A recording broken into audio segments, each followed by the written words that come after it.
Merci à vous toutes et vous tous d'être si nombreux. C'est une vraie joie de vous retrouver en ce début d'année.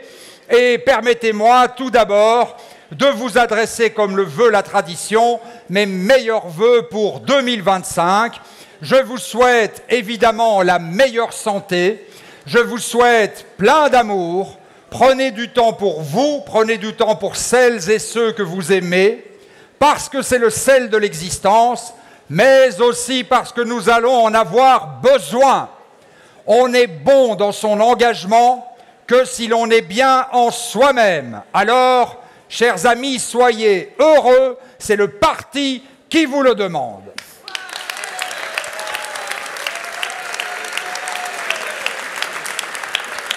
J'aurais bien aimé ce soir, en début d'année, tracer devant vous quelques perspectives positives pour 2025. Mais je dois bien avouer que quand j'examine l'actualité ici en Belgique ou dans le vaste monde, j'ai bien du mal à trouver des motifs de réjouissance. Vous le savez, il y a 6 mois, des gouvernements de droite se sont mis en place en Wallonie, ma chère Christy, en Fédération Wallonie-Bruxelles, et depuis lors, nous voyons chaque jour s'amonceler les mauvaises nouvelles. Avec les gouvernements MR engagés, c'est simple, tout coûte plus cher. Les crèches, l'école, les maisons de repos, les titres-services, les factures d'énergie, les transports en commun. Au total, les familles wallonnes vont voir la facture augmenter de 2 000 € chaque année. Et dans le même temps, on se prépare à supprimer des centaines de postes dans l'enseignement qualifiant, on fragilise le statut et la pension des enseignants, on réduit le soutien aux associations et on nous dit qu'après tout, on pourrait se passer d'une politique publique de la culture. Ce qui s'annonce au fédéral ne sera pas plus positif. Il y a 7 mois, on nous expliquait que les résultats des élections étaient clairs, qu'ils comportaient des convergences et des opportunités et qu'on aurait très rapidement un gouvernement.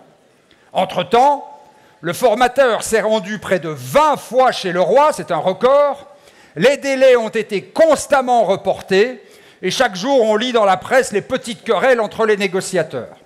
Sans les socialistes, tout allait être plus simple, eh bien, on voit le résultat. En tout cas, ce qui est clair, en revanche, c'est que sans les socialistes, on se prépare à une régression sociale généralisée. Le MR et les engagés nous répètent à longueur d'interviews que la Belgique fait face à un déficit budgétaire abyssal, sans précédent, et que donc, nous n'aurons pas d'autre choix que de faire payer la classe moyenne. En vérité, chers amis, et répétez-le autour de vous, rien n'est plus faux. Le déficit actuel est important, certes, mais il est moins élevé que celui auquel nous avons dû faire face au lendemain de la crise financière. Et à l'époque, sous la direction des socialistes, sous la direction d'Elio, nous avons réduit le déficit de plus de 22 milliards. Nous avons réduit les dépenses avec une grande prudence pour préserver l'économie, le pouvoir d'achat, les services publics, la sécurité sociale, mais nous avons aussi et surtout fait contribuer les larges épaules. Nous avons exigé un effort des secteurs qui faisaient de gros bénéfices, les banques, l'énergie. Nous avons réduit les avantages fiscaux des multinationales. Nous avons fait contribuer les revenus du capital et nous avons mené une lutte acharnée contre la fraude fiscale. L'effort était très important en moins de 3 ans, mais il était juste. C'est tout l'inverse qui se prépare aujourd'hui. Le budget du futur gouvernement fédéral prévoit que la part des larges épaules, comme on les appelle, sera limitée au tiers du tiers. Le tiers du tiers, ça fait à peu près 10%. En d'autres termes, ça veut dire que 90% de l'effort va être porté par les classes moyennes. Les pensionnés seront les premières victimes. Les services publics, la santé, la protection sociale seront mis à la diète. Et alors même que les grandes entreprises se préparent à verser 6 milliards de dividendes, on nous dit qu'il n'y a pas de marge pour augmenter les salaires. En campagne, le MR et les engagés nous disaient qu'ils allaient récompenser le travail. En réalité, ils font tout l'inverse. Et tout cela, chers amis, se produit dans un contexte mondial plus sombre encore. Vous le savez, dans 4 jours, Donald Trump sera à la tête de la plus grande puissance mondiale. Et avant même d'avoir été investi, il a donné le signal de ce qui nous attend. Ce président, ouvertement xénophobe, homophobe, sexiste, climato-sceptique, s'entoure de milliardaires. Et pas n'importe quel milliardaire.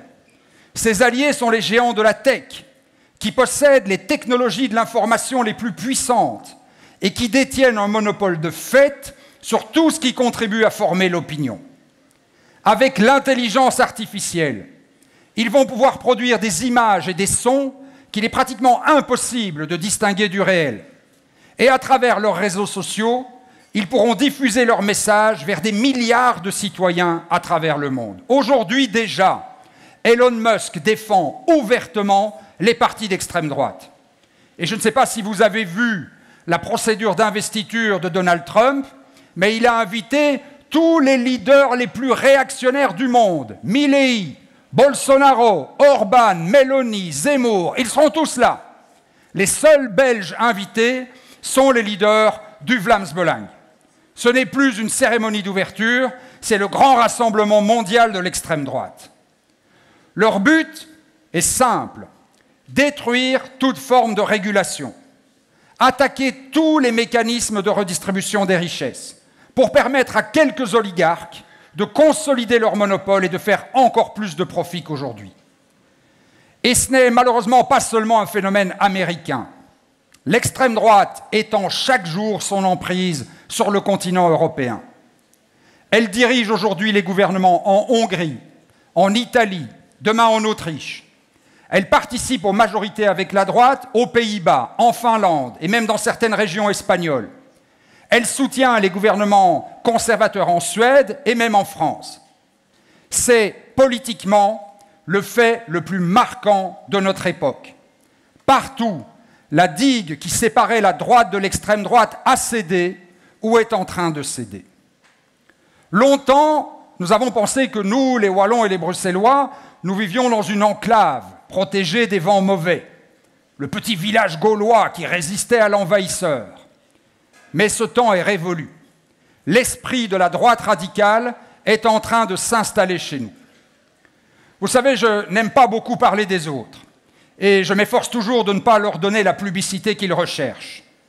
Mais aujourd'hui, la situation est trop grave pour que nous restions silencieux. Depuis des mois, des personnalités de premier plan du MR multiplient les provocations. Ils ont d'abord flirté avec les propos racistes, utilisant des expressions qui, il y a 3 ou 4 ans encore, auraient suscité une indignation générale. Ils ont relayé sur les réseaux des messages qui attaquent les personnes LGBT. Ils s'en prennent aux personnes qui n'ont pas d'emploi ou qui sont malades. Et ils attaquent tout qui ose dénoncer leur projet de société. Les journalistes, les syndicats, les mutualités, les acteurs culturels, les militants climatiques, le monde associatif, les défenseurs des droits humains, tout y passe. Et dans ce contexte, le fait que le MR et son président aient décidé d'accueillir dans leur rang des militants d'extrême droite est tout sauf un détail. Après la banalisation, c'est le temps de la normalisation.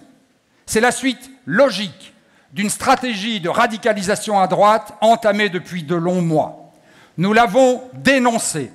Nous continuerons à la dénoncer parce que c'est une violation du cordon sanitaire et parce que le danger est réel. Des vents violents soufflent contre le vieil arbre de la démocratie. Il a des racines solides et profondes. Mais quand la droite radicale s'attaque à l'école, à la culture, à la société civile, aux médias indépendants, elle affaiblit ses racines. Tout démocrate, d'où qu'il vienne, devrait dénoncer ces dérives. Nous, en tout cas, nous le faisons et nous continuerons à le faire.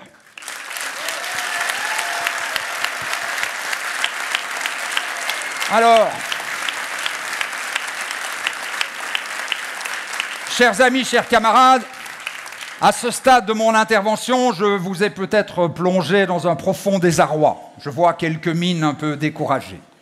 Et j'en suis sincèrement désolé. Mais si on veut être à la hauteur des enjeux, il faut regarder la réalité en face. Mais nous n'allons pas sombrer dans le désespoir ou la résignation. Au contraire, Fidèles à la devise d'Antonio Gramsci, nous allons allier le pessimisme de la raison et l'optimisme de la volonté. Impossible n'est pas socialiste. Et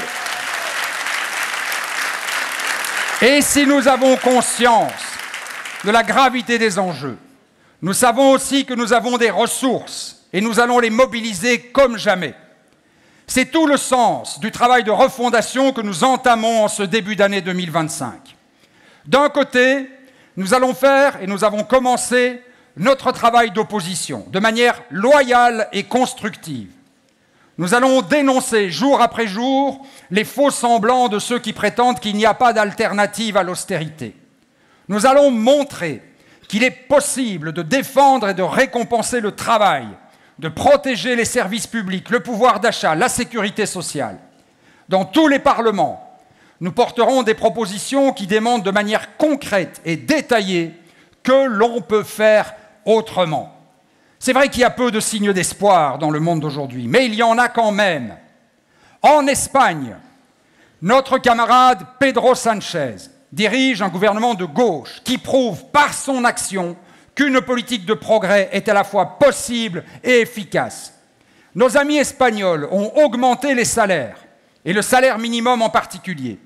Ils contrôlent les prix de l'énergie. Il faut contribuer les banques. Ils investissent massivement dans la transition climatique et dans le logement. Et ça marche. Ce n'est pas moi qui le dis, c'est l'hebdomadaire The Economist qui parle du modèle ibérique. Et on ne peut pas dire que The Economist ait beaucoup de sympathie socialiste. L'Espagne, aujourd'hui, réduit ses déficits, fait reculer les inégalités, elle soutient le pouvoir d'achat et les entreprises, et elle a un taux de croissance 2 fois supérieur à celui de la Belgique et 3 fois supérieur à la moyenne européenne. Alors ceux qui vous disent qu'il n'y a pas d'alternative à l'austérité vous mentent. Il y a des alternatives qui sont à la fois plus justes socialement et plus efficaces sur les plans économiques et écologiques. Et ce sera notre travail de le démontrer.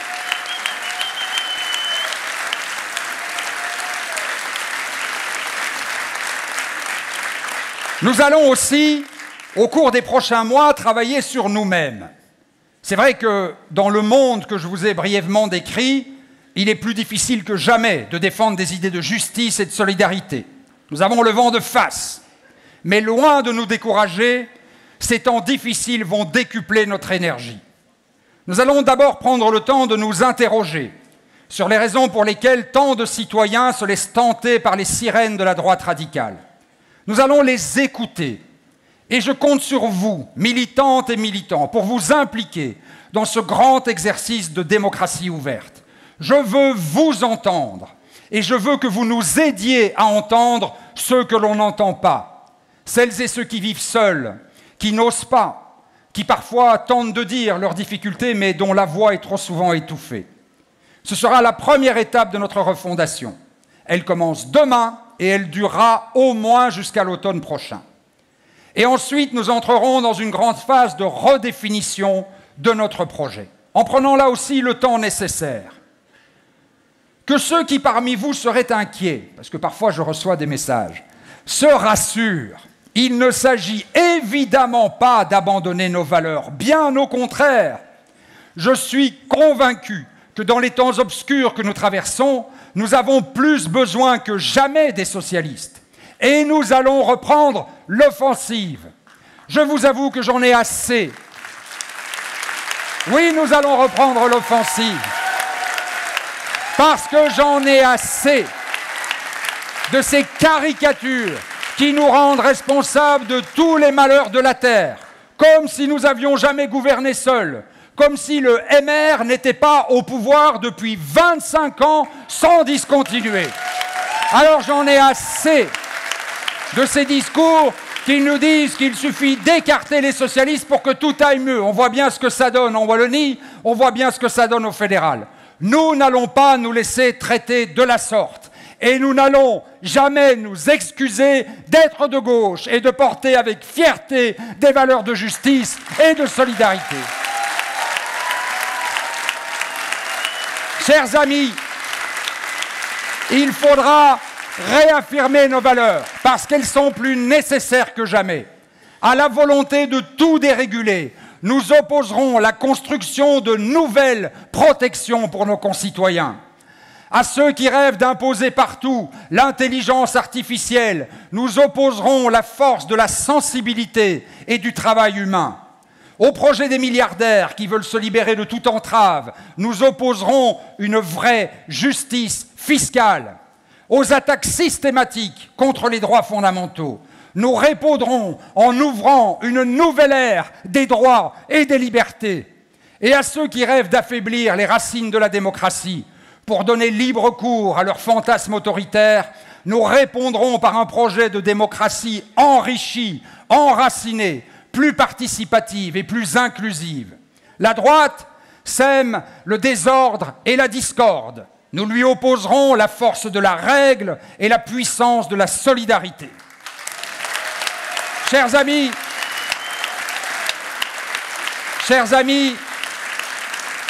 rien ne sera simple. Je le répète, nous avons le vent de face. Il y a cette grande vague de droite et d'extrême droite qui traverse le monde entier et qui ne nous épargne plus. Mais nous serons au rendez-vous. Et je compte sur vous. Le combat sera long, il sera rude, mais c'est dans ces moments difficiles que nos forces se reconstituent et que la sublime idée du socialisme reprend son élan. Alors, chers amis, je vous dis bonne année et retrouvons-nous très bientôt pour de nouveaux combats et de nouvelles victoires. Bonne année à toutes et à tous. Merci, chers amis. Merci. Merci.